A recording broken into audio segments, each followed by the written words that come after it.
On the previous episode of Can and Think Big, I spoke with Audrey, founder of PlayMoolah, on the challenges facing her as a young entrepreneur.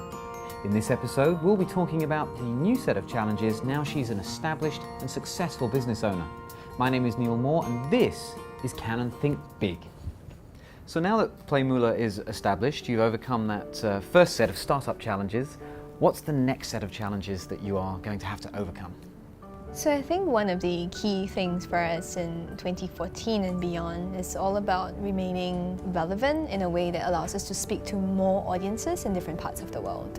Having now been able to serve the young adults and the children and families here in Singapore, so the next sets of challenges would be how do we essentially reach out to as many more people, for example in the US. So the contexts around money are very, very different, but the principles around money are universally the same, no matter where you are in the world. And we realized that that's one of the key things around 2014 for us, to be able to scale, for example, WhyMoolah to a context that's actually relevant for young adults in the US, for example. So that actually sounds like two opposing things. On the one hand, you're trying to scale. On the other hand, you're trying to localize. So how are you going to accomplish that? We've got two teams right now, one based here in Singapore as well as in the US. So Min, for example, is actually on the ground working with Stephanie Halligan. So she's our curriculum developer who's helping us to kind of craft the curriculum in such a way that speaks to young adults in the US, for example. So that is going on one stream. On the other hand, we've got a team here in Singapore to kind of go on full throttle to this market as well. Okay. Now, to broaden the discussion a little bit to technology as an industry, it's very fast moving. So how do you keep pace? First things first, innovation is actually key for us. On the average, we have like multiple ideas flowing in, from Singapore to the US and vice versa. And I think that's one of the key benefits of being in a startup where we're always constantly open to possibilities and new ideas. I think more importantly it's about looking at new perspectives to solutions that could be effective for our young adults or even our families who are working, who are using PlayMoolah, for example. So it's all about how do we keep innovating in a way that allows us to really serve and meet the needs of young people in a more, I would say, meaningful way.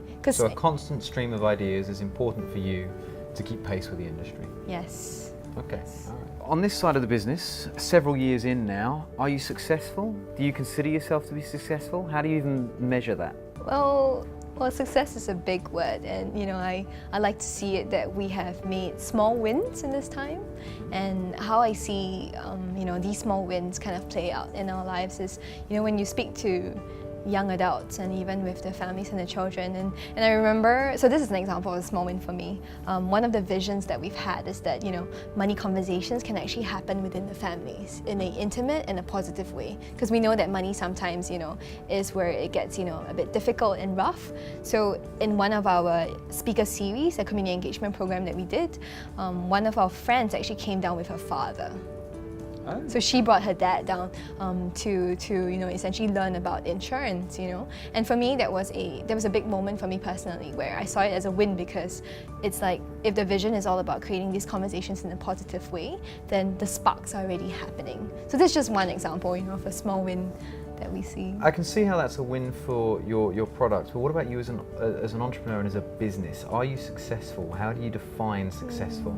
I guess success can be also defined as being sustainable, and I think that's one of the key opportunities as well as missions that we have in 2014 and beyond, really to be sustainable as a company and to be able to fulfill the social mission of the company, the vision, as well as to be able to have a good, I would say, company that allows people to be well paid in the longer and the larger scheme of things. So that brings me then quite neatly to this concept of thinking big. Canon wants us all to think big, so what does that mean? How does one practice that? Based on what I've done and what I've learned, I always believe in just going out there and seeking new perspectives and new challenges.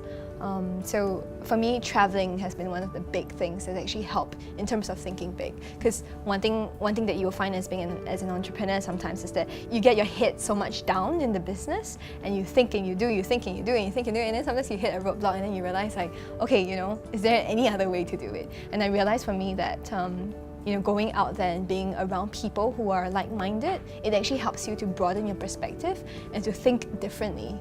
And to actually take some of those thinking into actual practice, I think that's really powerful. Moving forward, what's new? What can we look forward to? Why are we going to keep watching PlayMoolah? The team is already working on Act 2 and Act 3 of WhyMoolah for young adults, so you'll see that coming.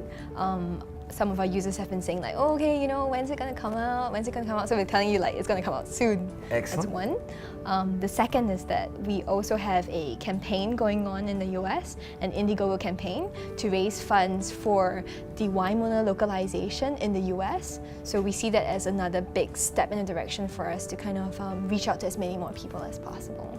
What's your experience of crowdfunding? This is quite a new development in the entrepreneur space, so tell us a little bit about the experience you're having right now. So we've been pretty fortunate in the sense that one of the early advocates, our professor at Stanford, he's also leading the team with us in the US to essentially put together a campaign, to campaign for this localization that we're doing. And we realized that with Kickstarter campaigns or Indiegogo campaigns like that, it's all about telling a story. So what's your story that you're telling in the market? How does it actually relate to people who will fund you? And for me, I love Kickstarter and Indiegogo campaigns because it gives you an alternative to capital. You don't have to go to traditional VCs or investors and give up equity in exchange for capital, but it's also a great opportunity for you to build a community. I think for me that is like the key, because if you have your early users using it and being like fans and actually putting their buck down to use it, I think for me that's like a major win.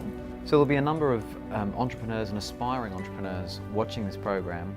What would be your number one piece of advice to them?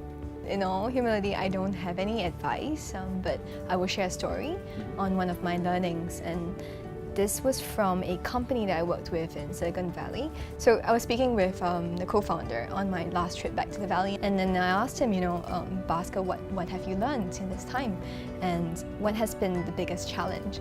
And we both singularly agreed with each other that hiring was just about the hardest thing to do.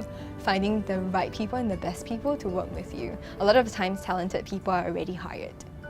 And it's difficult to convince them, unless it's a vision that they believe in. It's all about the people who makes or breaks, the way in which you can grow and the way you can actually scale at the end of the day. And what he left me with, which was really powerful, was, to find people who were hungry, who were really hungry to do something, to want to make an impact, to want to make a difference, and then to also find, people who were willing to just grit it through. Who were willing to just do it, roll up their sleeves and just like, okay, I'm ready here, let's just do it, let's just roll. Well, I don't think anyone can doubt your hunger and grit, so thank you very much for sparing the time and sharing your experiences with us. We really appreciate it. We will track the progress of PlayMoolah and WhyMoolah eagerly. But for now, this has been Canon Think Big.